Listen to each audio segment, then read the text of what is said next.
심장 혈관에 이것이 있다면 심근경색을 유발하고요. 뇌조직에 있다면 치매의 원인이 되기도 합니다. 건강을 갉아먹는 위험한 공격이 시작됐다. 내 몸의 암살자 만성 염증입니다. 만성염증은 위험 신호나 증상이 없이 골마 터지는 수밖에 없는 거죠. 생명을 위협하는 침묵의 살인자 만성염증. 혈관 같은데 뇌에도 침투를 하고 또 완구건조증이라든지 혀가 갈라진다든지 너무 고생이다, 어떡해. 그리고 염증을 일으키는 음식, 염증을 일으키는 음식. 이건 이런 경우가 우리가 미처 알지 못했던 몸속 염증 유발자 전격 공개. 염증을 완화시켜줄 수 있는 그런 식품을 준비했습니다. 스물스물 냄새가 올라오는데 무엇인지 궁금합니다. 만성염증의 공격을 방어할 똑똑한 방법. 지금 나는 몸신이다에서 공개합니다.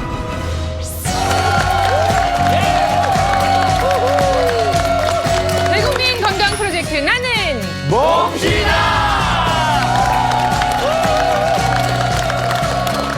네, 오늘도 대한민국을 건강하게 할 똑똑한 정보로 여러분 찾아왔습니다. 오늘 스튜디오에는요 정말 최강 동안 미모를 자랑하는 연기자 박형준 씨가 나와 있습니다. 반갑습니다. 예, 안녕하세요. 반갑습니다. 박형준입니다. 어쩜 사람이 저렇게 하나도 안 바뀌고 그대로인지. 아니 조금 아까 아닙니다. 얘기했지만 네. 90년대 최고였잖아요. 정말 뭐 이렇게 저 하이틴 스타였잖아요, 예. 진짜. 아유. 근데 하이틴 스타 오래간만에 듣네. 그런데 그분은 방부제를 안 안팎으로 다 바르고. 아닙니다. 근데 몇 살이에요 지금? 지금 이제 조금 있으면 이제 50. 모르는 거. 모르는 거. 네, 어머 하고 옆에서 놀란 분 둘째 낳고 바로 또 바뀌었습니다. 최준희 씨, 어서 오세요. 안녕하세요. 또 낳고 왔어요. 축하드립니다. 네, 또 낳고 왔네요. 예, 예. 아니, 주리 씨 지금 왜 놀라신 거예요? 아니, 이제 저랑 15살 차이 정도가 되는데 네. 별 차이가 없어요. 그러게. 아닙니다. 아니 진짜 그렇다. 네. 아니 진짜 그렇다. 오프닝부터 왜 그래? 네. 정규희 씨, 요즘 힘들죠? 바로 복귀하셨네요, 이렇게. 첫째 때는 출산한 지 40일 만에 복귀를 하고 어머나. 둘째 때는 이제 100일 만에 복귀를 했는데 네. 솔직히 아직 산육기잖아요. 제가 지금 아직 산후조리가 잘 안 된 것 같아가지고 이번 기회에 몸신을 출연해서 네. 좀 건강 체크를 해볼까 해요. 예, 예. 이 반가운 두 분과 함께하는 나는 몸신이다. 오늘의 주제 공개하겠습니다. 요즘 뭐 많은 분들이 정말 두려워하는 것, 뭐 각종 암이죠. 그런데 암세포를 유발하는 것이 바로 이것입니다. 이것이 어디에 있느냐에 따라서 우리 몸속에 많은 질병들이 생기게 되는데요. 예를 들어 심장 혈관에 이것이 있다면 협심증과 심근경색을 유발하고요. 뇌조직에 있다면 20년 후에 치매의 원인이 되기도 합니다. 기관지에 이것은 천식 질환을 가져오고 또 아토피와 같은 피부 질환의 원인 역시 이것이라고 알려져 있고요. 또 무엇보다도 우리가 나이가 들면 당연히 그냥 늙는다라고 생각하는데 그 늙는 이유가 바로 이것 때문이다라는 연구 결과가 발표되기도 했습니다. 그러니까 오늘의 주제 이것을 잡으면 건강한 삶을 살 수 있을 뿐만 아니라 노화도 막을 수가 있다는 얘기인데요. 나는 몸신이다. 오늘의 주제 공개합니다.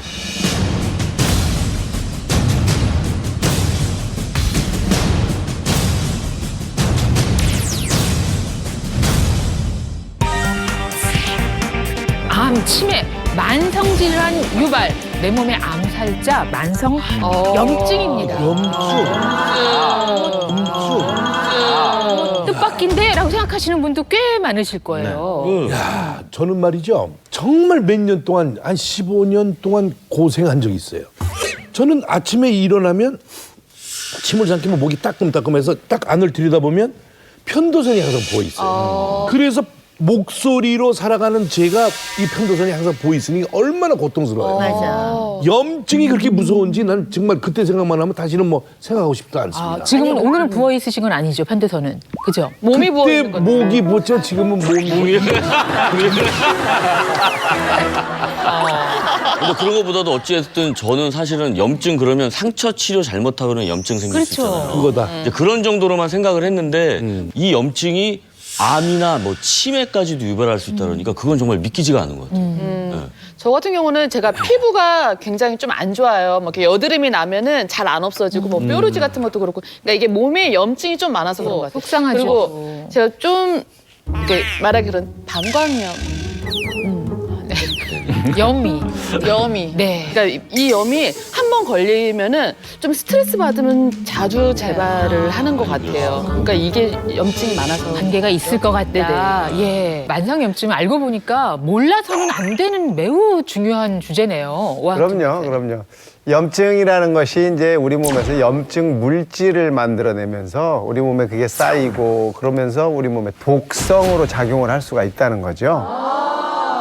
사실 당장은 뭐 크게 눈에 보이질 않기 때문에 문제가 있다 이렇게 알기 어렵지만 나중에 가면 골마 터지는 수밖에 없는 거죠. 미국의 존스 홉킨스 대학에서 연구를 했어요. 어떻게 연구를 했느냐. 40대 중반의 성인들을 혈액을 채취해서 염증 물질을 5가지 정도를 측정을 하고 한 24년이 지난 다음에 이분들이 70살 정도 됐을 때 그 이후에 어떻게 변했는지를 본 거예요. 그래서 염증 물질 중에 5개 중에 3개 이상이 높았던 사람들은 뇌 부피도 한 5%가 줄었고요. 기억력 점수도 10%나 떨어져 있는 걸로 확인이 됐어요. 그러니까 이게 중년기의 염증성 질환을 앓는다는 것은 이 치매 위험성이 높아진다. 또 뇌의 노화를 촉진할 수 있다. 이런 얘기를 하는 거거든요. 그리고 지금 박형준 씨 지금 중년이시잖아요. 예. 그죠? 저런 분들이 지금 몸 안에 염증이 있는 경우에는 앞으로 이모 씨를 몰라보거나 뭐 기억력. 이용식 씨한테 대놓고 막말을 한다거나 이런 일이 생길 수 있다는 거예요. 아까 나보고 야 어디가 이러더라고. 지금 이거 불안하구만. 자, 이분들과 함께 오늘 염증 이야기를 해볼 텐데 만성염증이라는 게 과연 우리가 그냥 알고 있는 그 염증일 것인가 자세하게 소개를 해주실 오늘의 몸신 주치의를 같이 만나보도록 하죠. 같이 모셔볼게요. 나와주세요.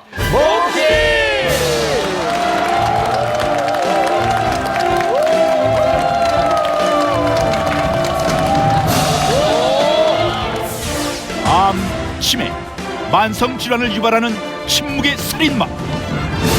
만성 염증의 공격으로부터 건강을 지켜줄 오늘의 몸신 주치. 가정의학과 전문의 김유일. 잘생겼다. 네, 이쪽으로 모실까요? 네. 시청자 여러분께 인사해 주시죠. 네, 안녕하십니까. 가정의학과 전문의 김유일입니다.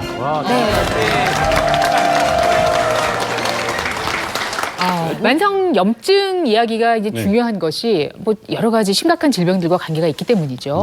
네. 염증은 감염은 아니지만 네. 누구에게나 일어날 수가 있습니다. 하지만 자세히는 모르고 막연히 염증이다라고 생각하는 경우가 많아서 잘 모르는 경우가 많습니다. 그래서 오히려 더 위험할 수 있습니다. 그러니까 치매, 암을 비롯해서 각종 만성 질환과 관계가 있다는 이야기인데 네. 어떻게 이 모든 것이 다 이 염증 때문일까 하는 생각이 들기도 하네요. 네. 그 염증은 의학적으로 볼 때 만성 질환의 뿌리 역할을 한다고 보시면 되겠습니다. 왜냐하면은 대부분의 많은 질환이 염증에서 시작하기 때문인데요. 뭐 폐렴, 위염, 장염, 뭐 아토피 피부염 이러한 이제 질환들의 염증이 온 몸을 돌아다니면서 온몸의 곳곳에서 문제를 일으킬 수가 있고요. 이 외에도 당뇨병, 고혈압, 심혈관 질환, 암 등에도 직접적, 간접적으로 영향을 미치게 됩니다. 자, 표 하나를 준비했는데 같이 보시겠습니다. 네. 이 자료는 영국에서 발표된 학술지에 나와 있는 내용인데요. 맨 윗줄에 보시면은 기관지염의 경우는 최대 24%에서 폐암이 발생하는 거죠. 그 흔한 기관지염이요. 네네. 오, 네. 대단하다. 염증이 무섭지. 아니 지금 넋이 빠졌어요 제가. 아니 위염 같은 거는 한 1% 정도 미만해서 위암이 된 데가 조금 그래도 난데 세상에 저 기관지염 같은 거는 24% 가까이 최대 폐암이 된다고 하니까 이거 염증이 이렇게 무서운 거예요. 저희가 알지도 못하는 염증이. 그리고 이거 너무 무섭네요. 기관지염도 저희가 흔하게 만나지만 사실 식도염도 한국인에게는 상당히 많거든요. 예, 식도에 염증이 좀 있어요. 이런 이야기 많이 듣곤 하는데 역시 식도암과의 관계도 15%가 된다는 게 무섭다. 놀라운데요. 네, 그렇습니다. 네. 보시는 바와 같이 실제로 암은 염증하고 굉장히 중요한 관계에 있습니다. 이게 염증이 있다고 해서 그 자리에 꼭 암이 발생하는 것은 아닙니다만 염증이 계속해서 반복적으로 발생을 하게 되면은 염증이 있는 자리에서 정상 조직보다 암으로 변하는, 즉 유전자 변이가 생길 수 있는 확률이 훨씬 더 높아진다는 건데요. 이렇게 염증은 암의 발생뿐만이 아니라 암이 이 자리에 뿌리를 내리고 주변으로 퍼져나가는 데도 굉장히 중요한 역할을 하게 됩니다. 사실 이제 우리 몸 세포들은 생성과 사멸을 계속 반복하고 있거든요. 세포가 계속 분열을 하면서 숫자가 늘어났다가 시기가 되면 떨어져 나가는 이제 죽어버리는 사멸 상태를 이제 계속 반복을 하는데 이렇게 세포가 만들어질 때 불량품이 가끔 하나씩 나와요. 공장에서 물건을 찍어낼 때도 불량품이 가끔 나오잖아요. 이 불량품을 뭐라 그러냐? 암세포라고 그래요. 암세포. 이 암세포는 일반 세포랑 다르게 계속 분열을 해서 숫자가 엄청나게 그냥 막 계속 늘어납니다. 그러니까 저기 5분이 계신데 저 중에 한 분이 이 불량품이다 그러면 그 한 분께서 계속해서 막 똑같은 사람을 막 만들어내는 거죠. 그래서 먹을 것도 다 먹어버리고 하니까 옆에 있는 세포들이 먹고 살 게 없어서 이제 사람이 죽게 되는 이런 일이 생기는 건데요. 이런 일을 먹는 이야기로 하니까 좀 이해가 빨리 네. 이때 매개체, 즉 이런 일을 만들어내는 불량품을 만들어낼 수 있게 하는 역할을 하는 부분이 바로 염증이라는 거예요. 그래서 염증이 있다가 암으로 갈 수 있다 이런 얘기를 하는 거거든요.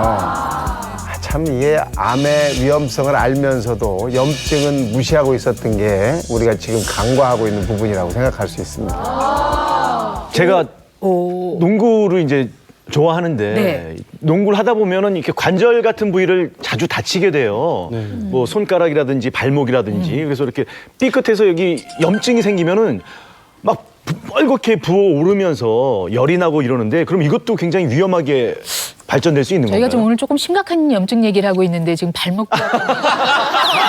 염좌 얘기하시는 아, 저런 염증도 분명히 염증이긴 하죠. 네네, 충분히 걱정하실 만한데요. 네. 실제로 모든 염증이 다 나쁜 것은 아닙니다. 이 염증균은 우리 몸을 보호하기 위해서 우리 신체가 하는 좋은 일 중에 하나로 볼 수 있습니다. 참 좋은 말씀이신데요. 조금 전에 우리 몸신께서 말씀하신 거에 제가 반론을 하나 좀 제기하겠습니다. 왜냐? 암도 치매도 일으킬 수 있는 것이다라고 염증이 어마어마하게 나쁜 쪽으로 이제 말씀을 하셨는데 조금 전에는 좋은 일도 한다? 이런 말씀을 하셨단 말이에요. 아니 세상에 몸신 주치의께서 이랬다 저랬다 이게 하시면 되겠습니까? 안 좋다고 말씀을 하셨다가 그래. 좋은 일도 한다?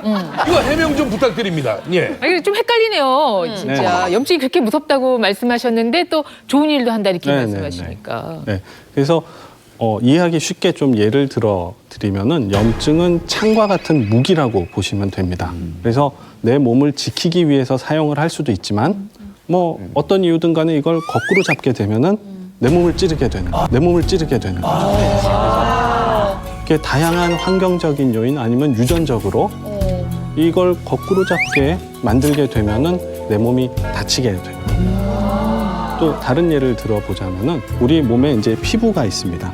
피부는 외부에서 들어오는 이물질을 방어하는 일차적인 물리적 장벽 역할을 하는데요. 뭐 어떤 원인이든 간에 여기 손상을 입게 되면은 외부 이물질이 들어오게 되고 이게 안 들어와야 될 게 들어오니까 우리 몸에서는 즉각적인 반응을 하게 되는데 이 반응의 대표적인 것이 염증 반응입니다. 그래서 영상을 보시면서 좀 더 설명을 드리도록 하겠습니다. 네, 이렇게 피부가 있는데 피부가 손상이 돼서 녹색의 세균이. 그 세균이라든가 독소가 들어오게 되면은 주변에 있는 파니키 세포라든가 아니면 랑게란스 세포 등에서 염증 매개 물질을 저렇게 분비를 하게 됩니다. 네. 그렇게 분비를 하게 된 염증 매개 물질은 밑에 있는 모세혈관을 타고 주변으로 퍼져서 저런 대식세포라든가 호중구 등의 이런 면역세포를 불러오게 돼서 저렇게 들어온 세균 등을 잡아먹는 역할을.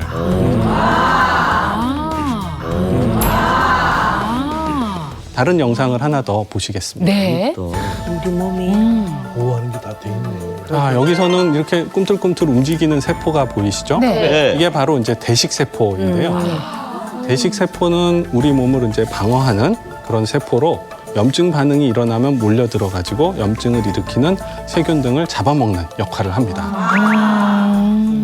아니 그 염증이 그러니까 생긴다는 거는 그럼 대식세포가 이런 세균하고 싸우고 있는 상황에 생기는 거잖아요. 착한 염증이네요, 그러니까 이게. 저 대식세포는 우리 몸에 방패 같은 거잖아요. 그죠? 염증이 창 같은 거라면. 그런데 저는 궁금한 게요. 뭐 어디에 물리거나 조금 다치거나 이러면 왜 거기가 환홍도 되기도 하고 좀 그렇잖아요. 근데 일단 그 전에 온몸 이렇게 벌겋게 되잖아요. 그거는 그럼 싸우는 도중이라서 열받아 벌건 건가? 왜 벌게요, 선생님? 네. 염증 반응의 일부라고 보실 수가 있는데요. 이 앞서 말씀드렸던 근처 세포에서 나오는 염증 매개 물질이 주변에 퍼지게 되면 모세혈관을 확장시키게 됩니다. 이렇게 모세혈관이 확장이 되면은 혈류도 증가하고 그 안에 있는 혈장이 모세혈관 밖으로 이렇게 배어 나오게 되는데요. 이렇게 나오게 되면은 조직이 뻘겋게 부어오르게 됩니다. 네, 지금 스튜디오에 뭐 간단한 장비라고 할 것도 없고요. 예. 이 붉은 액체가 들어있는 펌프가 있는데 이게 어떤 걸 보여주시려고요? 네, 좀 전에 설명드렸던 염증 상황에서를 좀 쉽게 보실 수 있도록 만든 장치인데요. 네. 여기 있는 하얀 풍선을 모세혈관이라고 보고 이 밑에 있는 붉은 물감을 혈액이라고 보시면 되겠습니다.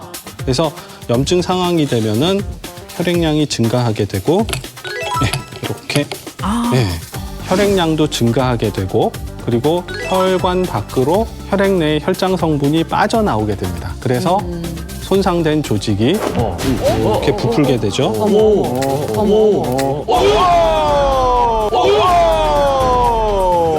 혈관이 부을 수가 있구나. 어머, 저렇게 뻥 터져.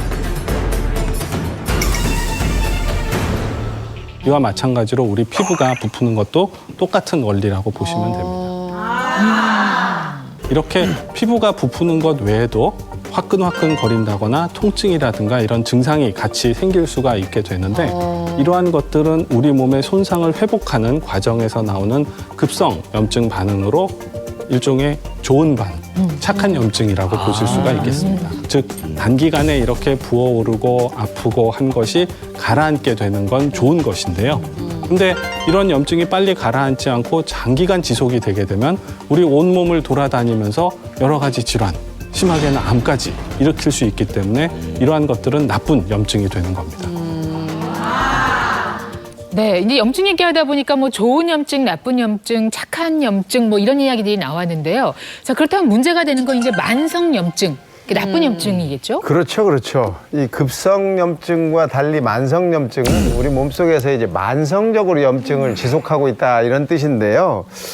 이 몸속의 장기를 구성하는 세포나 혈관을 구성하는 세포들이 죽거나 또는 손상이 됐을 때 우리 몸이 이것을 외부에서 침입한 침입자로 인식을 해서 비정상적인 염증 반응을 유발하는 걸 말하거든요. 이게 이제 만성 염증인데 이 만성 염증이 생기게 되면 염증 물질이 계속적으로 만들어지면서 이게 혈관을 타고 온몸으로 가는 거죠. 뇌로도 가고 간으로도 가고 전신으로 퍼지면서 여러 가지 이제 문제를 유발하기 때문에 우리가 만성 염증이 문제다라고 얘기를 하는 거고요.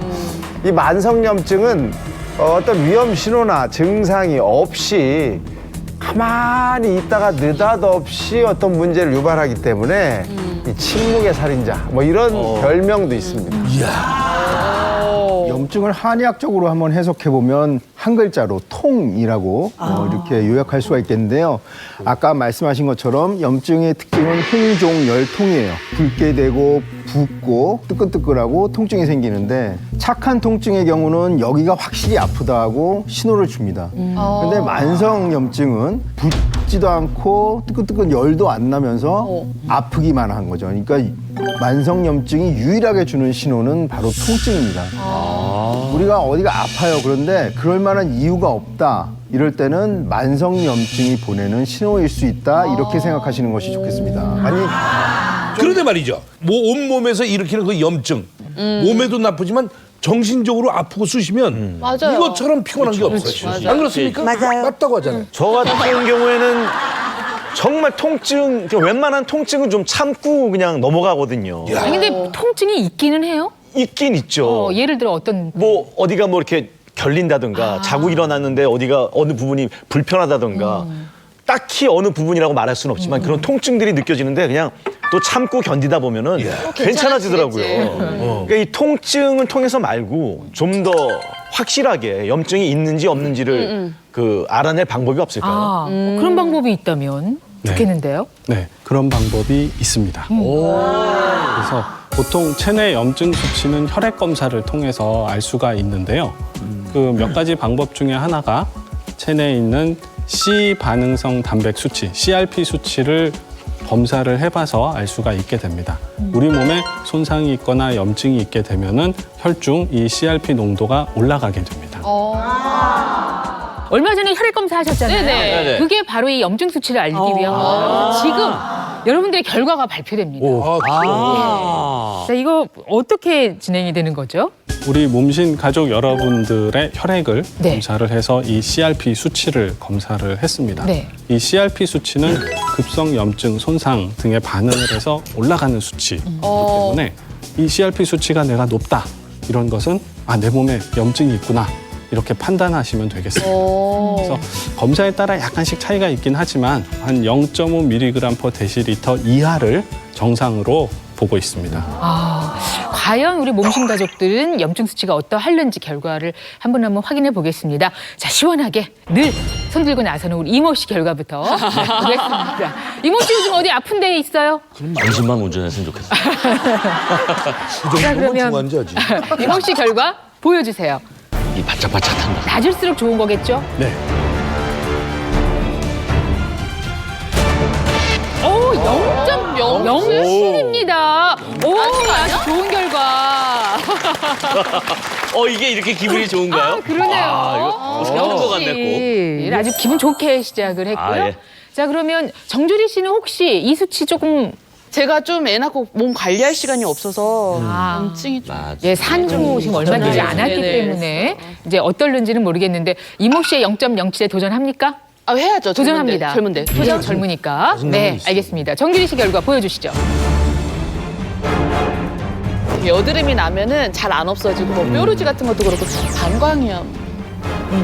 좀 스트레스 받으면 자주 재발을 하는 것 같아요. 그러니까 이게 염증이 많아서 관계가 있을 것 같다. 예.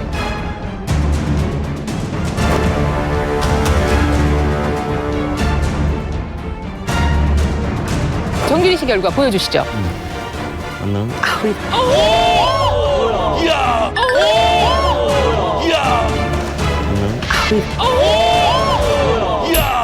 거의 제로네요. 제로. 와. 0.01 거의 없다는 거네요. 애기 나서 좋아진 거 아니야? 뭐 아무래도 좀 더 젊으시기도 하고 그 둘째 출산하신 지 얼마 안 됐다고 5개월 들었는데 됐어요. 힘드셔가지고 체중이 좀 빠졌다고 들었거든요. 그래서 빠지긴 했는데 아직도 그래도 한 6, 7kg가 네. 남긴 했는데 체중이 빠지게 되면 이런 만성 염증에는 유리하게 됩니다. 여기서 살짝 한 가지가 살짝 등장을 했는데 저희가 잠시 후에 알아볼 거예요. 염증 네. 수치와 관련이 있는 몇 가지도 살펴드리도록 하겠습니다. 잠시 후에. 큰일 났네. 자, 그렇다면 이제 앞서 저희가 동안이라고 하니까 할 수 없이 나이를 밝히셨단 말이죠. 이제 딱 뭐 몇 년 안 남았다고 얘기하셨는데, 자, 그러면 박형준 씨 사실 0.01보다 적은 수치가 나오긴 어려울 것 같아요. 이게 좀 걱정이 됩니다, 사실 네, 저는. 박형준 씨 결과 보여주세요. 과연 이 동안이 과연 이 동안이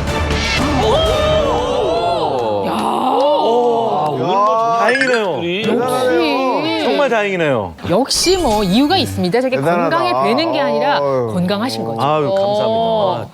자, 그러면 지금 자, 여기까지만 합시다. 기분 좋게. 이제 일단 연령은 확 올라갑니다. 그것도 역시 왜 떨고 있지? 저희가 감안하면서 볼까요? 예, 결과 주시죠. 저는 아침에 일어나면 침을 삼키면 목이 따끔따끔해서 딱 안을 들여다보면 편도선이 항상 부어 있어요. 이 편도선이 항상 부어 있으니 얼마나 고통스러워요.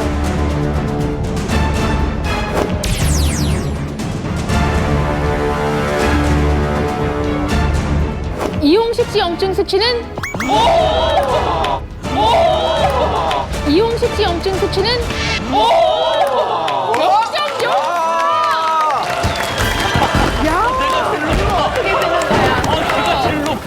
뭐야 이거? 아, 갑자기 난 어떻게 해야 되나? 뭘 기도를 해. 어떡하면 좋아. 아 이거 씁쓸하네 가. 결과 보겠습니다. 일단 여기까지 아주 기분이 좋은데. 네네. 아, 여기까지만 하지. 예, 궁금하시죠? 뭐, 안 궁금해요. 좀 오니까. 예. 안 궁금해. 자, 혈액 검사를 통한 아유. 염증 수치 CRP 수치입니다. 자, 마지막으로 이혜정 우리는 님의 이제 잘 나올 결과를 거예요. 확인하겠습니다. 자.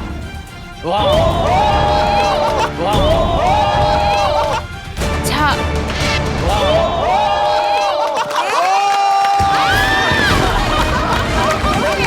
영상이 뭐예요? 영상가 뭐야? 오늘 기분 좋으셔야 할 때 김치 한 포기씩 쏴. 다 쏠 수 있어. 근데 왜 살은 이렇게 찐 거예요? 아유. 야, 저희 사실은 긴장 많이 했거든요. 야, 이런 날도 있네. 염증 수치라는 게 아무래도 또 연령대가 있으시기 이야. 때문에 근데 우리 모두 전부 다 좋은 결과가 나왔어요. 아주 기분 좋습니다. 네네. 오히려 네. 이렇게 건강에 조금 염려가 되고 나이 드신 분들이 신경을 좀 더 쓰기 때문에 이런 염증 수치가 좀 더 낮을 수도 있고 개인 차이가 또 큽니다.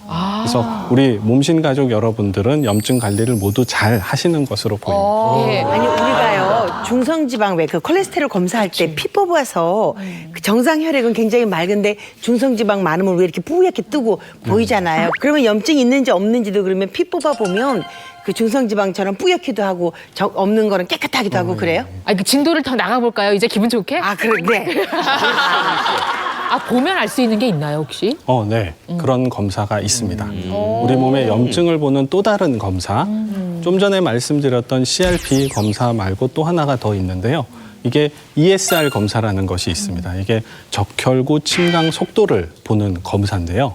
이 우리 몸의 정맥 혈에서 뽑은 피를 항응고제랑 섞어가지고 가느다란 튜브에 넣어놓고 가만히 놔두게 되면은 염증 있는 분의 적혈구가 뭉쳐가지고 가라앉는 것을 볼 수가 있습니다. 네. 자, 적혈구가 응고돼서 가라앉는다라고 말씀하시는데 실제로 정상 혈액과 또 염증 수치가 높은 분의 혈액이 어떤 차이가 있는지 화면으로 보시죠.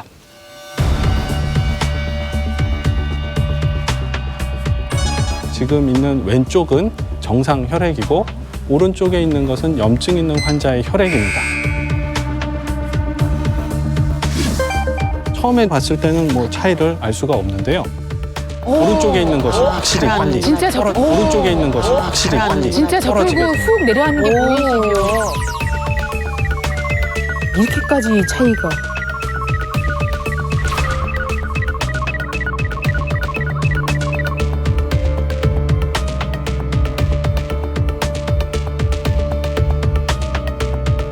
왼쪽의 정상은 거의 변화가 없는데 오른쪽에 염증 있는 환자의 혈액은 90ml가 넘게 가라앉은 것을 볼 수가 있습니다. 남자 같은 경우는 보통 한 9mm 이하, 여자 같은 경우는 20mm 이하가 정상 범위로 볼 수가 있습니다. 와 신기하다. 그러니까 혈액만 확인해도 여기에 뭐 염증이 있는지 그리고 어떤 병을 일으킬 수 있는 그 원인이라도 그렇게 찾을 수 있는 거고 그런 거잖아요, 그죠? 네, 근데 이런 이제 염증을 보는 검사들은 대부분이 이게 있으면 뭐다라고 진단을 할 수 있는 건 아니고 진단의 보조적인 역할을 하고 질환이 얼마나 더 심해졌는가 아니면 좋아졌는가 이렇게 관찰하는 데는 많이 도움이 됩니다. 네. 그래서 이런 이제 염증이 생겼을 때 적혈구가 가라앉는 거는 혈액 내 적혈구를 뭉치게 만드는 인자에서 영향을 받는데요. 염증이라든가 다른 원인에 의해서 적혈구가 더 빨리 뭉치게 되면 더 빨리 가라앉게 됩니다. 네, 실제 이 만성염증의 경우에는 다른 신체 부위에도 굉장히 위협적이지만요. 가장 많이 위협적인 것이 혈관 건강입니다. 이 만성염증이 이제 지속이 되면은 혈관이 일단은 위축이 되고요. 또 혈관벽의 기능이 떨어지면서 우리가 염려한 여러 가지 질환들, 동맥경화라든지 고혈압 등의 발병 위험이 높아지고요. 이러면서 이제 심장 질환까지도 이어질 수가 있는데요. 따라서 40세 이상이면서 뭐 고혈압이라든지 동맥경화증, 고지혈증, 그리고 뭐 심근경색이나 뇌졸중 같은 위험이 있고 또 당뇨병이 있으신 분들의 경우에는 한 1년이나 2년에 한 번 정도는 이 혈관에 있는 염증 수치를 한번 검사해 보시는 것도 필요하겠습니다. 이게 염증이 뭐 치매도 걸릴 수 있게 하고 암도 걸릴 수 있게 하고 이게 굉장히 위험하다는 걸 알았거든요. 이게 만성 염증의 원인이 뭐예요? 원인, 네, 궁금합니다. 만성염증은 우리 온몸을 돌아다니면서 심혈관 질환, 심하게는 암까지도 일으키는 온갖 질환의 온상으로 볼 수가 있습니다. 그래서 이러한 만성염증을 일으키는 대표 원인을 몇 가지 꼽아 보았는데요. 자, 우리 몸속의 염증 유발자, 그 첫 번째는 바로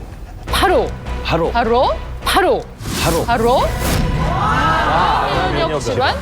자가 면역 질환입니다. 이것도 좀 뭐 안 하다 이게 뭐지? 어려워지는데 네, 어려워요. 예, 네. 여기서 갑자기 확 작아지네요. 네. 자가 면역 질환은 우리 몸의 면역 체계, 면역 기능이 망가져서 발생하는 질환인데요. 이제 우리 몸에 이런 면역을 담당하는 면역 세포는 외부의 침입에 대항하기 위해서 굉장히 조직적으로 잘 정돈이 되어 있습니다. 그리고 명령 체계가 확실하게 지어져 있는데 뭐 유전적 요인이든 바이러스 침입이든 이러한 명령 체계를 흐트러뜨리게 되면은 이 면역 세포가 우리 몸을 스스로 공격을 하게 돼서 염증을 일으키게 됩니다. 그래서 이러한 것을 자가 면역 질환이라고 얘기를 합니다. 네네네. 자, 이 자가면역 질환을 앓고 계신 분을 제가 한번 또 확인해서 알려드리겠습니다. 사진 한 장 주시죠. 고메즈가 또 요즘 아세요? 팝스타. 예, 그럼요. 셀레나 고메즈. 아주 뭐 정말 참 잘 알려진 팝스타인데요. 이분은 루푸스라고 하는 이 자가면역 질환을 앓고 계신데 루푸스가 원래 뭘 뜻하는지 아세요? 네. 두 분 다 조용한데요, 입을 딱 다물고 계시네요. 늑대를 뜻하는 겁니다. 그래서 늑대에 물려서 이런 병이 생긴 걸로 예전에는 생각을 했기 때문에 루푸스라는 이름이 붙었는데 이런 자가면역 질환이 한번 생기면 만성 염증이 계속 지속된 상태를 유지하기 때문에 우리 몸은 틀림없이 암이라든지 다른 문제가 생길 수 있게 되는 거죠. 근데 이런 자가면역 질환이 젊은 사람이라고 예외가 없어요. 지금 팝스타도 젊은 분이고 이런 분들도 예외 없이 걸릴 수 있는 거고 점점 발생률이 젊은 사람한테서 계속 증가하고 있기 때문에 주의가 필요할 것 같습니다. 오한진 선생님께서 말씀하셨듯이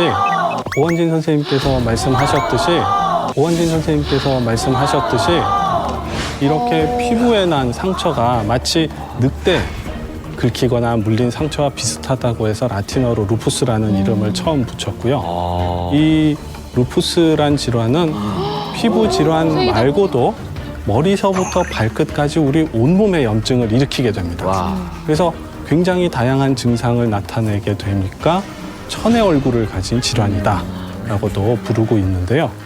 신체 어느 특정 부위가 아니라 전신에 보시는 바와 같이 온몸에 어디든 생길 수가 있습니다. 뭐 예를 들어 뇌에 생기게 되면은 뇌혈관에 문제가 생겨서 뇌졸중이나 인지장애, 신경병증 등이 생길 수가 있고요. 폐에 생기면 폐렴, 그리고 혈관염이 생기기도 하고 혈소판이 떨어지게 되면 굉장히 위중한 경우가 생길 수도 있습니다. 그리고 관절염이라든가 뭐 피부 질환, 근육통 같은 경우는 굉장히 흔하게 나오는 질환이고요. 또한 신장에 침범을 하게 되면은 이 루푸스 환자의 한 40에서 70%가 단백뇨, 신장염 등의 신장 질환을 앓는 것으로 조사되어 있습니다. 건강보험심사평가원에 따르면요, 2016년도 국내 루푸스 환자의 수는 22,715명으로 2011년도, 그러니까 5년 전에 16,600명보다 거의 한 40% 정도, 5년 사이에 40% 정도, 그러니까 발병률이 수직 상승을 하고 있는 셈이죠. 특히 환자 10명 가운데 9명이 젊은 여성층이라고 합니다. 특히 가임기 여성에게 집중적으로 나타나는 희귀 질환으로 알려져 있습니다. 그렇다면은 이 자가 면역 질환에 걸리지 않으려면 좀 예방을 해야 되잖아요. 그럴 만한 좀 방법이 있을까요? 혹은 치료법이 아직 없는 건가? 이것도 궁금하죠. 이 루푸스의 경우는 아직 안타깝게도 예방법이라든가 낫는 치료법이 아직은 없습니다. 이야. 그렇기 때문에 조기 발견이 굉장히 중요한데요. 사실 조기 발견도 어렵기도 합니다. 그래서 이 루푸스는 한번 발병이 되면은 계속해서 진행을 할 수 있기 때문에 질병 초기에 빨리 발견하고 증상이 심하지 않다 하더라도 계속 병원에 다니시면서 약물 치료와 관리를 받으시는 것이 중요합니다.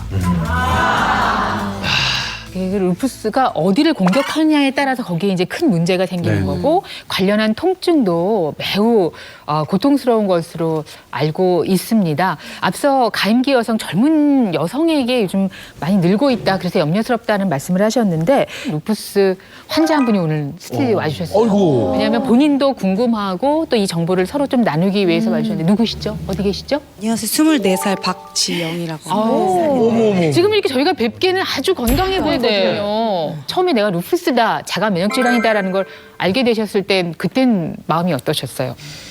이게 좀 제가 병에 걸렸으니까 알아보게 되잖아요. 그래서 인터넷이나 뭐 교수님들 말씀이나 이런 걸 들어보니까 이게 되게 심각한 거구나라는 걸 알게 되면서 좀 처음엔 겁이 많이 났었죠. 앞서 저희가 이제 화면을 봤을 때 왜 루푸스인가 이렇게 뭐 발진이 이제 붉게 많이 생기고 그래서 그렇다. 근데 지금 괜찮으신 거죠? 저 같은 경우에는 얼굴에는 조금 덜한 편이고요. 이제 손에 혈관염이 좀, 손, 발 이런 쪽에 혈관염이 좀 심하고. 지금도 조금 그런. 네, 손이 이렇게 딱지처럼도 생기고요. 심해지면.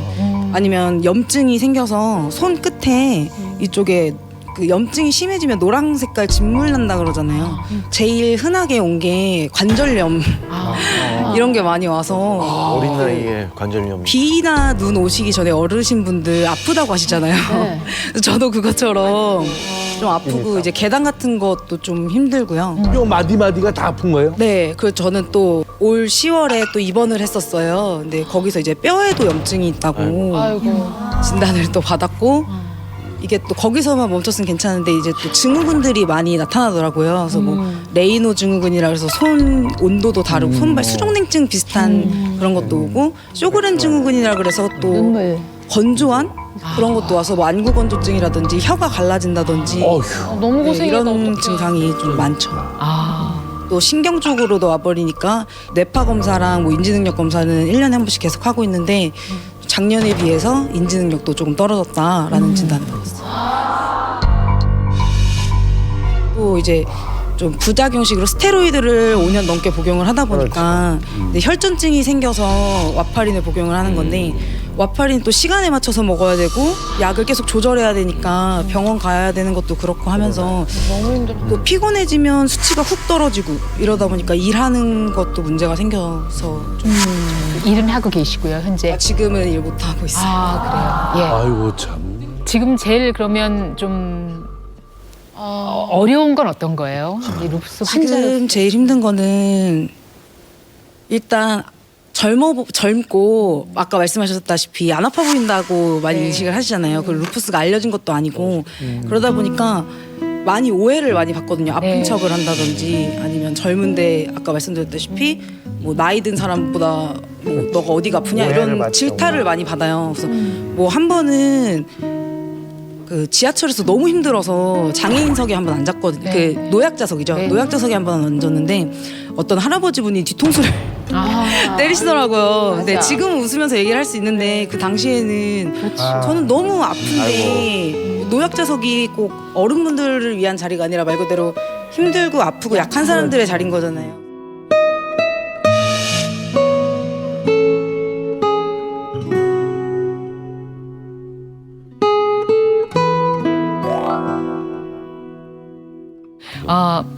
오늘 저 함께해 주셔서 고맙습니다. 힘내세요. 끝까지 함께해 주세요. 힘내세요. 고맙습니다. 우리가 몰라요, 그렇죠? 그러니까 이게 특출한 사람만이 걸리는 게 아니라 그냥 누구나 걸릴 수 있는 질환인데 너무 무심했던 것 같아요. 예. 만성염증 유발자 두 번째는 뭡니까? 염증 유발자 두 번째는 바로 뭔가요? 미세먼지. 어이구야. 요즘 많잖아요, 미세먼지. 그럼요. 미세먼지. 미세먼지는 지름이 10마이크로미터 이하의 아주 작은 먼지 덩어리를 얘기하는데요. 이 크기가 중요한 게 이만큼 작아야지 우리 코라든가 기관지에서 걸러지지 않고 폐포 깊숙이 들어가기 때문입니다. 미세먼지가 들어오게 되면은 우리 몸에서 MIF 단백질 분비가 증가하게 됩니다. 이 MIF 단백질은 우리 몸에서 대식세포의 이동을 억제하는 역할을 합니다. 이놈이 잘 이동을 해가지고 기능을 해줘야 되는데 그걸 억제하기 때문에 MIF 단백질이 많이 생성이 되면 대식세포 기능이 떨어지고 그로 인해 각종 염증을 유발시키게 되는 겁니다. 네, 그래서 이런 미세먼지로 인한 염증은 눈, 코, 기관지, 폐 이르기까지 우리 몸 곳곳에 영향을 미쳐서 염증을 일으키게 됩니다. 세계보건기구에 따르면 2014년 한 해 동안 미세먼지로 인해서 약 700만 명이 사망한 것으로 알려져 있어 이러한 미세먼지는 우리 건강에 굉장히 위협적인 물질이 되겠습니다. 저도 사진을 한 장 준비했는데요. 한번 보시죠. 저희 왼쪽은요, 이 미세먼지가 들어있지 않은 공기를 흡입한 쥐의 기관지 세포 사진이고요. 오른쪽은 미세먼지를 흡입한 쥐의 기관지 세포인데요. 오른쪽 사진에 검게 보이는 게 보이시죠? 네. 이게 바로 이 염증입니다. 염증. 보신 것처럼 이 미세먼지 흡입한 쥐에게서 이 염증 세포가 발생된 걸 확인할 수 있는데요. 이렇게 기도나 폐나 또는 심혈관 뇌에 이 미세먼지로 인한 염증 반응이 발생을 하면 천식이나 호흡기 질환이나 또는 심뇌혈관 질환 이런 것들이 발생할 수 있다는 거죠. 미세먼지가 나쁘다 얘기만 들었지 이게 실체가 보이지가 않아가지고 정말 답답했거든요. 좀 이렇게 보고 나니까 조금 후련하긴 하네요. 예. 숨을 안 쉴 수도 없고 참 답답해요. 그러니까. 특히 아이들 같은 경우는 어떻게 할 거예요? 맞아요. 문 밖에 나가지 말라고 늘 단속할 수도 없고. 맞아요. 네. 네, 실제 국내 한 대학 연구진이 2007년도부터 건강한, 그러니까 심혈관계 질환에 대한 병력이 없는 건강한 서울 시민 13만 7천 명을 대상으로 7년간 추적 관찰을 해봤습니다. 그랬더니 초미세먼지에 노출되는 농도가 평균 1마이크로그램, 그러니까 굉장히 적은 양이죠. 1마이크로그램 증가할 때마다 심혈관계 질환에 걸릴 위험도가 36%나 높아졌다고 합니다. 그만큼 위험한 거죠. 자, 그 미세먼지가 염증을 일으킨다. 또 다른 연구 결과도 있는데요. 국내 한 대학 병원에서 실험 동물, 즉 토끼를 대상으로 5일 동안 하루에 2번 정도, 2시간 정도 미세먼지를 노출시켰는데요. 그 결과를 보면 미세먼지에 노출된 토끼의 경우 알레르기성 염증 질환을 일으킬 때 우리가 진단하는 지표가 있습니다. 바로 혈액 내의 면역 글로불린 E인데요. 이 면역 글로불린 E의 농도가 그렇지 않는 토끼에 비해서 10배나 수치가 증가한 것으로 나타났고요. 그다음에 염증 반응으로 인해서 림프절 크기가 또 증가하는데 여기 1.4배 정도 높아진 것으로 나타났습니다.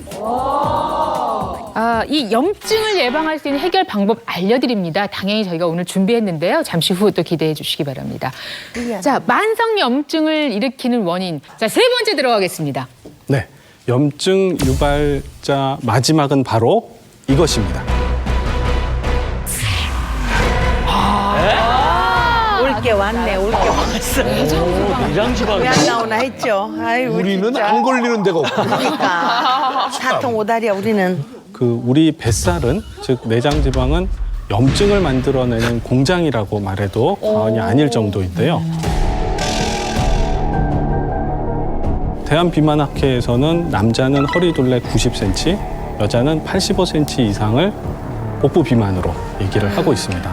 이렇게 복부 비만이 있는 경우 과도하게 내장 지방이 있으면 이 내장 지방에서 다양한 염증맥의 물질들이 나오고 인슐린의 기능도 떨어뜨리게 돼서 뭐 심뇌혈관 질환이라든가 아니면 제2형 당뇨병의 발병을 증가시키는 것으로 알려져 있습니다. 그래서 영상을 하나 보시도록 하겠습니다. 여기서 보시면은 하얗게 보이는 큰 세포들이 있고 까맣게 보이는 작은 세포들이 있는데 작은 세포들이 있는데 비슷하네요. 영식이. 언제 들어왔다 나왔어? 이렇게 까맣게 보이는 세포들이 염증 세포입니다. 염증 물질, 염증 세포가 되는데 네. 지방 세포가 많아지게 되면은 이 지방 세포에서 이 리지스틴이라는 물질을 분비하게 됩니다. 이 리지스틴이라는 물질은 염증 세포인 단핵구와 결합을 하게 돼서 염증 세포로 변하게 됩니다. 또한 리지스틴뿐만이 아니라 다른 염증을 일으키는 다양한 사이토카인들을 분비하게 되기 때문에 이 역시 염증 반응을 많이 일으키게 됩니다. 그래서 지방 세포가 과도하게 많아지게 되면 만성 염증이 지속되게 됩니다. 네, 미국의 미시간 대학에서 이 내장 지방이 어떤 특정 단백질을 많이 만들어내서 정상적인 세포를 암세포로 바꾸게 한다라는 연구 결과를 또 발표를 했는데요. 내장 지방은 피하 지방하고 좀 다르게 대사 활동이 굉장히 활발해서 염증 물질을 피하 지방보다 훨씬 더 많이 만들어낸다. 그렇기 때문에 이 염증 물질이 암세포로 세포를 변화시키는 역할을 한다라고 생각이 되고 있는 겁니다. 아니 그러면 이거요 배 살 아닌가 봐요. 염증 덩어리. 염증 덩어리. 그러면 그 배는 여기 부속품이요? 네, 전 거기엔 비교가 좀 안 되는 거 아, 같아요. 이게 정말 그 위험한 거네. 응? 저희가 이 운동을 하면서 살을 빼는 게 아니고 이 염증을 덜어낸다는 생각으로 맞아. 운동을 해야겠네요. 맞아. 그러네요. 박형준 씨는 그러면 이 체중을 유지하고 몸을 관리하는데 좀 운동을 많이 하시는 편이세요? 운동을 되도록이면 하려고 하고 하루에 이제 뭐 10,000보 이상을 걸으려고 하는데 되도록이면 엘리베이터를 이용 안 하고 계단을 이용하고 근데 그게 잘 안 지켜지죠, 사실. 미국의 한 대학병원에서요. 그 가벼운 운동 한 20분 정도만 해도 우리 몸에 염증을 줄 수 있다라고 발표를 했습니다. 그 연구팀이요 실험 대상자를 데리고 러닝머신에 보통 속도로 20분 정도 걷게 했습니다. 걷게 하고 난 다음에 이 실험 대상자들의 혈액을 분석을 해봤는데요. 염증을 일으키는 그 세포가 운동 전보다 약 5% 줄어든 것으로 나타났습니다. 자, 운동이 어떻게 염증을 없애는지 제가 한번 설명을 해드리겠습니다. 영상을 한번 보시죠. 네. 염증 물질을 내보내는 지방과는 반대로 근육에서는 좋은 물질이 분비가 되는데요. 바로 운동을 하면 근육에서 마이오카인이라고 하는 물질들이 분비가 됩니다. 이게 활성 물질인데요. 요것들이 혈액을 타고 온몸을 돌면서 염증 물질을 싹 제거하는 그런 역할을 하기 때문에 네. 운동을 하면 이런 염증 물질들에 대항할 수 있다 이렇게 생각이 되는 겁니다. 그러니까 이게 경험자로서 이게 배가 좀 이렇게 쏙 들어가면 기분이 좋잖아요. 이게 그냥 기분 탓이 아니라 그냥 이게 염증이 같이 줄어들어서 그런 것 같아요. 이게 염증 때문이라도 뱃살 관리해야겠어요. 그렇죠. 네. 그러니까 지방은 염증을 만들 수 있는 물질을 자꾸 내보내고 근육은 또 염증 세포를 데리고 나갈 수 있는 또 좋은 물질을 내보내고 그렇다면 우리가 이제 몸에 쌓아야 될 것은 네. 근육인 거예요. 근육이다. 이 근육 운동해야죠. 이래서 소중하구나 하는 생각이 드네요. 아니 근데 염증 뭐 벌레가 물려도 사실은 염증이 생기면 빨갛게 부어오르잖아요. 근데 붓기만 하고 가려운 줄만 알았지 이렇게 큰 병을 만드는지 우리 몰랐어요. 그러게요, 진짜. 왜 그래요? 이거 어떻게 좀 풀어나가야 될까요? 네. 이런 만성 염증을 해결하기 위해서 가장 중요한 것은 생활 습관을 바꾸는 겁니다. 생활 습관. 네. 스트레스를 줄이시고 이거 어떻게 줄여요? 세상 어려운 게 생겨야 돼요. 맞아요. 예. 그리고 잠을 충분히 주무시고 여기 잠못 하시는 건 정말 그것도 마음대로 스트레스인데. 못해요. 마지막 하나가 더 있습니다. 네. 네. 마지막으로 먹는 게 중요합니다. 건강한 식습관. 먹는 거. 건강한. 그러다 보니까 건강한. 염증을 일으키는 음식을 피해서 염증을 줄이는 것이 중요합니다. 그래서 제가 몇 가지를 준비해 봤습니다. 진짜 중요한 이야기입니다. 염증을 유발하는 우리가 피해야 할 식품을 소개해 주시겠습니다. 앞에 준비된 이것들이라면 참 슬픈데요. 예, 참 좋아하는 것이잖아요. 음식의 네. 맛을 살려주는. 먼저 소개해-드릴 염증을 유발하는 식품은 이 믿었던 식품의 배신. 그 충격적인 반전의 정체가 잠시 후 공개됩니다. 먼저 소개해-드릴 염증을 유발하는 식품은 이 식물성 기름입니다. 식물성 기름입니다. 우리가 맨날 쓰는 거. 우리가 맨날 쓰는 거. 맨날 먹는 아니 거잖아요. 식물성 기름은 몸에 좋으니까 더 먹으라 그러는 거 아니에요? 그러니까요. 포도씨유 이거는 괜찮아 해봐라 괜찮아 해서 짜먹기도 하는. 그러니까. 이 식물성 기름의 공통점은 오메가6 지방산이 많다는 겁니다. 오메가6 지방산이 많다는 겁니다. 이 오메가6 지방산은 우리가 흔히 먹는 포도씨유라든가 옥수수유 뭐 이런 각종 식용유와 가공식품에 많이 들어가 있는데요. 이러한 오메가6 지방산이 너무 많으면 몸에 과도한 염증을 유발하게 됩니다. 아니 근데 오메가자가 붙은 건 다 좋은 거 아니에요? 뭐 오메가 좋은 거 오메가 아닌가요, 6, 오메가? 9 뭐 엄청 많던데요. 네. 다 좋은 거 아니에요? 오메가만 붙으면 선생님 돈 더 비싸요. 그래서 우리는 좋은 거 볼 때 오메 그 제가 말이죠. 지금 나와 있는 그것이 몸에도 좋다고 얘기를 들어서 내가 집에서 일부러 계란 프라이 할 때도 그걸 좀 많이 좀 넣어서 맞아요. 먹고 그랬는데 이 지금 말씀이 어떻게 된 건지 임 교수님 해명 좀 해주십시오. 네, 제가 아주 정확하게 알려드리겠습니다. 우리가 알고 있는 우리 몸에 좋은 오메가 지방산은 바로 오메가3, 오메가3 지방산을 이야기하고요. 그러니까 오메가3 지방산이나 오메가6 지방산이나 둘 다 우리 몸에 굉장히 필수 지방산이에요. 꼭 드셔야 됩니다. 우리 몸에서 만들어지지 않으니까 꼭 식품으로 드셔야 되는 것은 맞는데 문제는 우리 몸에 들어와서 하는 역할이 조금 다릅니다.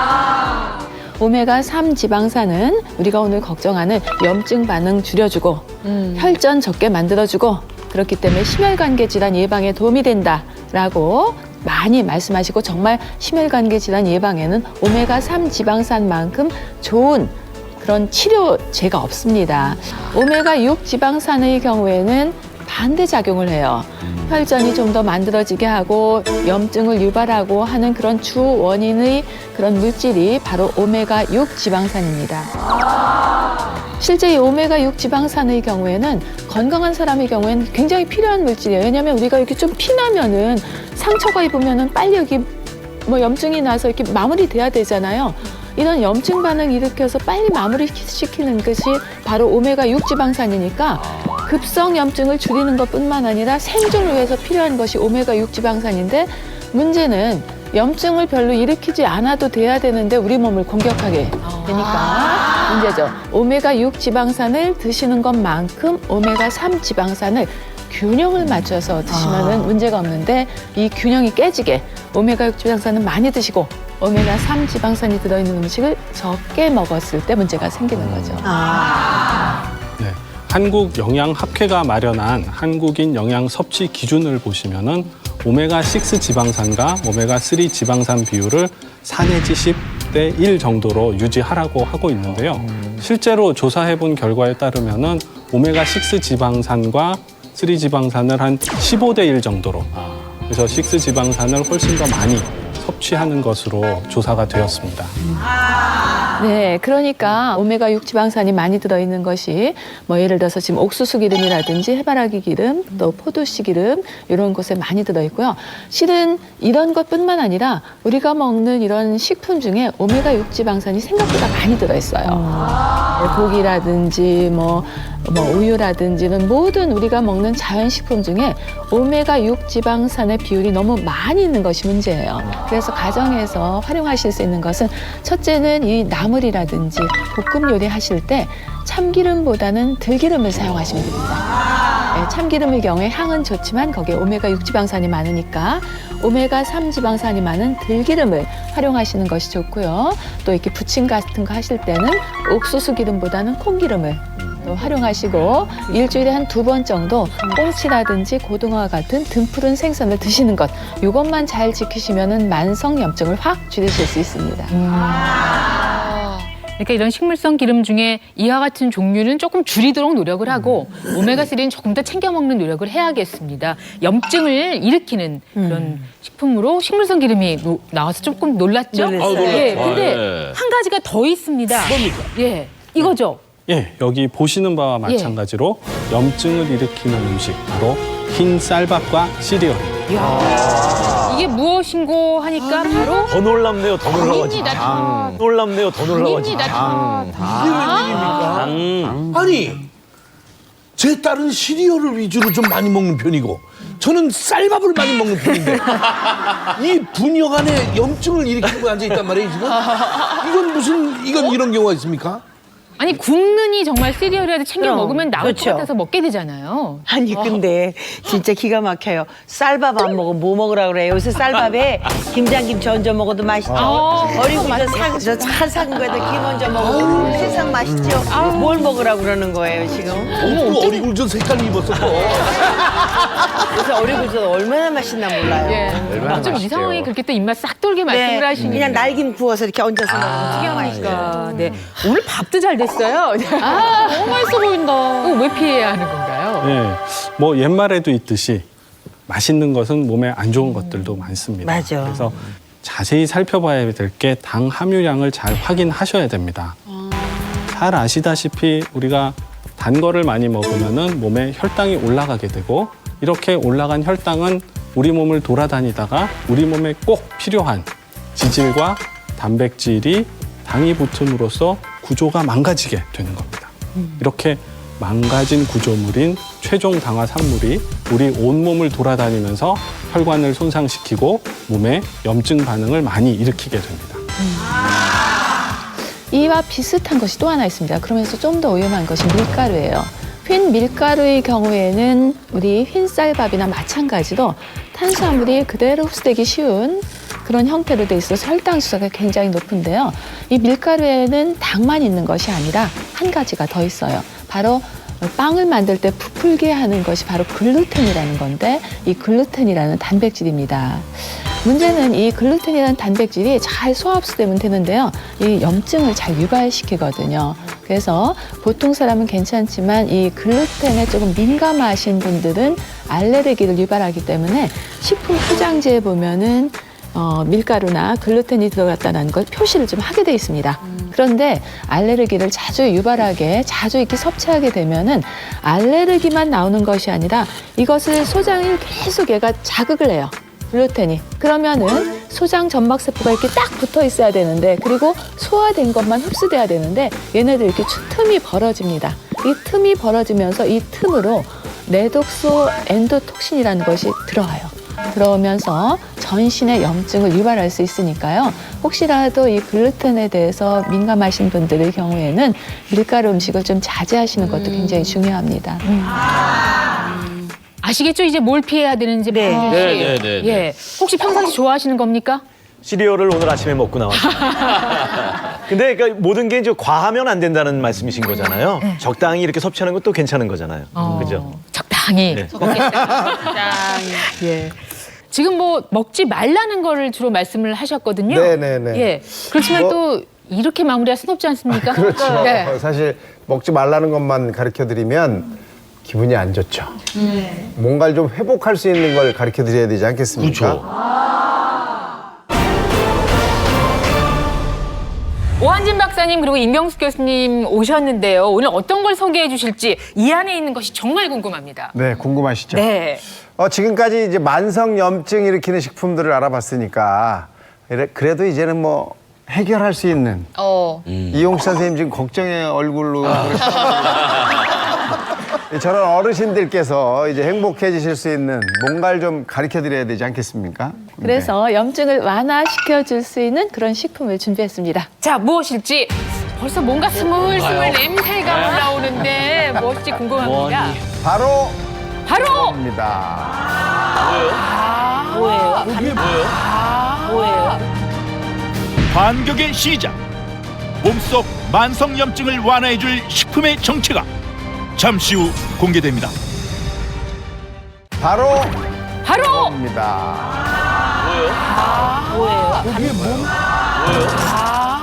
그게 뭡니까? 이게 아, 이게 아, 논이군요. 논이? 나는 또 생전 논이는 처음 들어봤네. 놀고 있니? 이건 들어봤지만. 아이 나는 그래도 난 알아요. 이용식 쌤보다 확실히 내가 먹는 건 좀 더 나은가 봐. 연구가니까요. 아니 예전에 저 2000년대 초에요. 네. 저거 정말 붐이었었어요. 네. 엄청 비쌌었는데 그땐 주스로 돼가지고 그거 막 이거 먹으면 막 진짜 이뻐지고 면역력 좋아지고 막 그런다 그래서 남편 몰래 사 숨겨놓고 나만 먹고 막 그랬던 생각. 그 시절에는 비쌌을 텐데요. 비쌌어. 나는 냄새도 못 맡고 살았네 저거. 저는 이거 먹어본 적이 있어요. 액체로 된 거를. 근데 냄새가 고약하더라고요. 그래서 상한 줄 알고 버렸어요, 저는. 아이고. 예. 근데 그 친구가 인도네시아 갔다가 그걸 사온 거예요. 근데 못 먹겠더라고요. 맛이 너무 써서. 예. 근데 그게 몸에 어떻게 좋은지 몰라서 버렸어요. 오늘 보시면 생각이 좀 달라지실 거거든요. 그런가요? 네. 논이가 뭔지 궁금하실 여러분을 위해서 제가 영상을 준비했는데요. 함께 보시죠. 네, 논이는 열대 지역에서 자라는 식물인데요. 보시는 것처럼 이거 본 적 있어요. 열매 크기는 약 10cm, 한 뼘 정도 되고요. 모양은 울퉁불퉁한 감자 모양입니다. 아, 저렇게 생겼구나. 이게 바로 잘 익은 논입니다. 네. 여기 있어요. 진짜 겉으로 보면은 그냥 감자 덩어리 같은 그런 느낌. 못생겼어. 하나 드려볼까요? 네 하나 보여주세요. 주세요. 냄새 아주. 냄새 아주. 가까이서 맡고 싶어요. 아 진짜? 아니 이런 열매에서 날 법하지 않은 냄새가 사실은 나요. 근데 아유 그러네.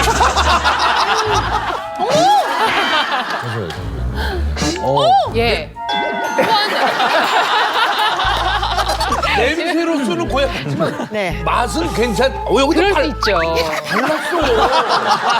계속나. 아니. 계속나. 냄새가 하도 고약해서 이름이 치즈 과일이라고도 불려요. 맞아요. 예. 치즈 냄새 난다. 바로 이 논이에는 아주 많은 영양 성분이 들어 있습니다. 무엇보다도 염증을 완화시키는 성분이 들어 있습니다. 이 논이에 염증을 없애는데 효과가 있는 건요. 바로 이 논이에 들어있는 약 200여 종의 파이토케미칼들 때문인데요. 이 파이토케미칼이라고 하는 것은 식물이 여러 가지 미생물, 해충, 곰팡이 이런 것으로부터 자기 몸을 보호하기 위해서 만들어내는 물질의 통칭이 바로 파이토케미칼이에요. 그러니까 이 똑같은 파이토케미칼이 사람 몸에 들어갔을 때도 항산화 작용이 있고요. 또 신체 방어력을 높이는 역할을 하기 때문에 건강을 유지시키는 데 도움을 주게 됩니다. 이 논이에 들어있는 아주 다양한 파이토케미칼 중에 스코폴레틴에 주목할 필요가 있는데요. 이 스코폴레틴이라는 성분은 대표적인 항염 성분입니다. 그래서 혈액 내에 염증이 증가하면 혈관이 약해지고 수축이 돼서 동맥경화, 고혈압, 뇌혈관 같은 질병이 유발되는데요. 이 좁아진 혈관에 도움을 줄 수 있는 게 바로 스코폴레틴 성분입니다. 체내 혈관을 확장시켜주는 기능이 있고요. 혈액순환이 원활할 수 있게 도와주기 때문에 이 뇌졸중이나 동맥경화 등을 예방할 수 있게 되는 거죠. 미국의 웨스턴 양의학회지에 논의의 항염증 작용 효과에 대한 논문이 실렸는데요. 실험지 12마리를 두 그룹으로 나눠서 각각 쥐의 발에다가 염증을 일으키는 세포를 집어넣어가지고 염증을 일으켰습니다. 한쪽 그룹에서는 논의의 추출물 약 한 방울 정도를 발라줬고요. 나머지 한 그룹은 가짜 약을 발라줬습니다. 그 결과를 지켜보니 논의를 바른 쪽에는 염증이 2배가량 줄어든 것으로 나타났습니다. 그러니까요. 그 만성염증이 얼마나 무서운지 또 근데 논이가 염증이 얼마나 좋은지 알았으니까 드릴까요? 이거 논이 드릴까요? 아니요. 먹을 수 있는 거를 주세요. 예. 너무 놀랐어. 사실 너무 놀랐어요. 지금 시청자 여러분 정말 궁금하실 것 같은데 네. 저 이모 씨의 바람대로 네. 드실 수 있도록 준비되어 있는 거죠? 저희가 차를 따뜻하게 준비를 해봤어요. 차로도. 차는 어떨지 알죠. 주시죠.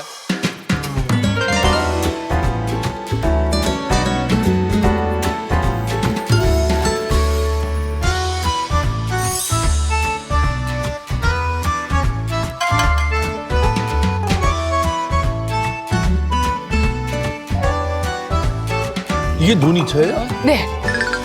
먹어봐도 돼요? 그 냄새는 없어요. 냄새 괜찮은데? 아 냄새도 요 정도. 아유, 저 과일보다는 훨씬 낫다. 네. 아.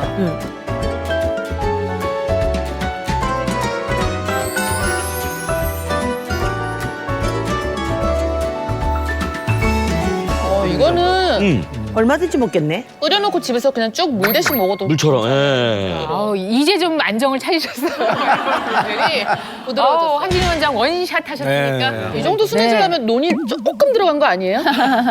네, 좀 드실만하죠. 아니, 네네. 말라서. 이거는 이제 논이 분말을 여기 분말이 있거든요. 이거. 분말을 이용해서 만든 차이기 때문입니다.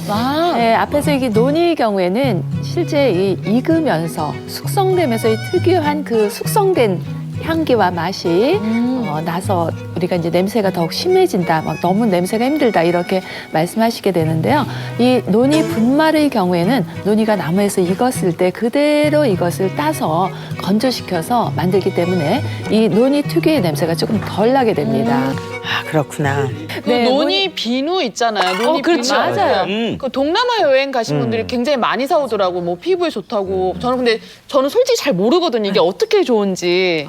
일본의 한 대학 연구팀이 논이에서 아주 새롭게 추출된 성분을 하나 찾았는데요. 그게 담나칸달이라고 하는 건데 이게 암세포 번식을 억제해가지고 정상적이고 건강한 기능을 가진 세포로 회복을 시켜주는 기능을 가지고 있다고 발표를 했습니다. 또 이 논이에 풍부하게 들어있는 폴리페놀은 강력한 항산화 작용을 가지고 있어서 몸속의 활성산소를 제거해서 뇌세포가 노화하는 것을 방지하고 기억력 저하, 치매 예방에도 도움을 주는 것으로 알려져 있습니다. 이 논이가 염증에 좋은 또 다른 이유가 있는데요. 바로 이리도이드라는 성분 때문입니다. 이 이리도이드는 식물이 이제 상처를 입었을 때, 외부로부터 상처를 입었을 때 안에서 나오는 치유 물질이에요. 그러니까 외부에서 침입하는 바이러스나 질병 등을 막아내고 이 손상 부위를 빠르게 재생시키는 효과가 있습니다. 그렇기 때문에 사람에게도 이 이리도이드가 이와 비슷한 역할을 하게 됩니다. 관절이라든지 여러 가지 장기에 있는 염증을 신속하게 대체할 수 있게 하는 셈이지요. 제가 이 논의를 들어본 게 그 우리 여성들의 워너비 몸매인 그 세계적인 탑 모델 미란다 커가 이걸 그렇게 잘 먹는데요. 그래서 제가 이거를 얼마나 마셔야지 미란다 커 정도가 되려고. 아 이제는 그만 커도 돼요. 예? 미란다 커 정도는 돼야 되는데 내가. 네, 다들 궁금해하셔서요. 제가 미란다 커 사진을 하나 들고 왔습니다.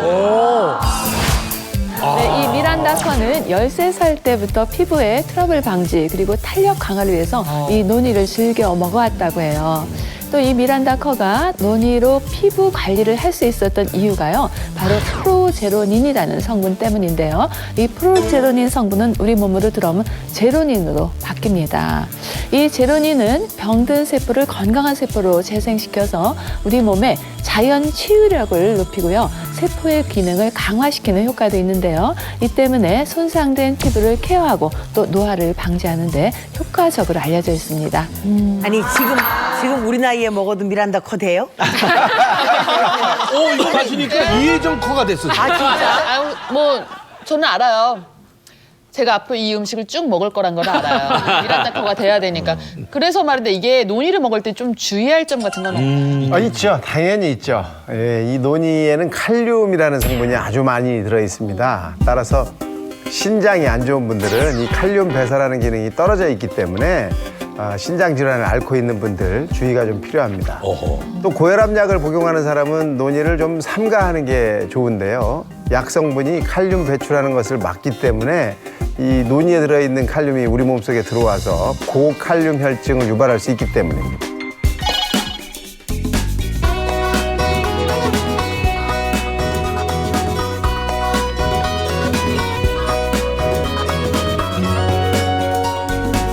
네, 오늘 만성염증이란 얼마나 무서운 것인지 만성염증을 피하기 위해서는 우리는 어떻게 해야 되는지 무엇을 먹어야 되는지까지 공부를 했네요. 아주 유익한 시간이었습니다. 오늘 보신 것과 마찬가지로 우리 몸의 만성염증을 잘 조절하셔서 건강한 생활을 유지하시기 바랍니다. 자, 오늘 박형준 씨, 전 정말 오래간만에 뵀는데 여전하신 모습으로 정말 반가웠습니다. 나는 몸신이다 어떠셨어요? 굉장히 그 염증이라고 제가 가볍게 생각을 했는데 이게 또 중대한 병으로 발전할 수 있다고 하니까 또 새롭게 또 경각심을 좀 얻어가는 그것도 너무 편안하게 맞아주셔서 너무 네. 감사합니다. 자, 정주리 씨는 둘째 낳고 지금 이제 왕성하게 활동 시작해서 네, 여러 가지로 제가 생각이 많을 것 같아요. 네, 제가 3년 가까이 임신 출산을 반복을 하면서 제 몸을 돌아볼 시간이 없었거든요. 오늘 이렇게 좋은 기회에 이렇게 체크를 할 수 있게 해줘서 정말 감사하고 자주 불러주세요. 예.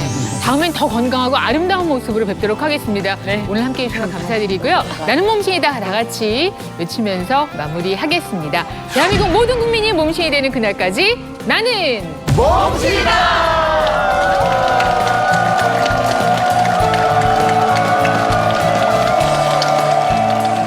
열세 가지 암을 일으키는 활성산소 나이살도 찌운답니다. 여기도 가슴이 생기고 여기도 가슴이 생기고 관리라고 해도 죽어도 안 빠지더라고요. 활성산소가 몸속 노폐물 배출을 막기 때문에 나이살이 되게 되는 거죠. 아휴. 대한민국 최고 미녀들의 몸을 만들어주는 이분을 정말 어렵게 모셨습니다. 활성산소로 인한 나이살이기 때문에 오늘 제가 말씀드린 식단을 따라하시면 두 분처럼 될 수 있습니다. 저희같이 나이 먹은 사람도 식단만 따라하면 돼요? 아, 그럼요. 진짜로? 이나영 씨와 김태희 씨가 조금 다릅니까, 스타일이? 나영 씨 쪽은 좀 떠먹는 쪽인데 태희 씨 쪽은 약간 씹어먹는 쪽. 먹는 걸 좋아하죠. 네. 태희 씨가 옥수수를 너무 좋아해요. 다이어트 할 때 옥수수 일부러 피했었거든요. 이나영 씨가 육식도 좀 아, 좋아하죠. 저 맛없을 수가 없겠다. 난 여배우들은 물만 먹고 사는 줄 알았어요. 나 이거 먹으면 이나영 될 거예요, 이제. 도움을 주신 분들께는 여성 골반 근육 강하기 베리안에서 백화점 상품권을, 동아일보사에서 나는 몸신이다 책을 드립니다.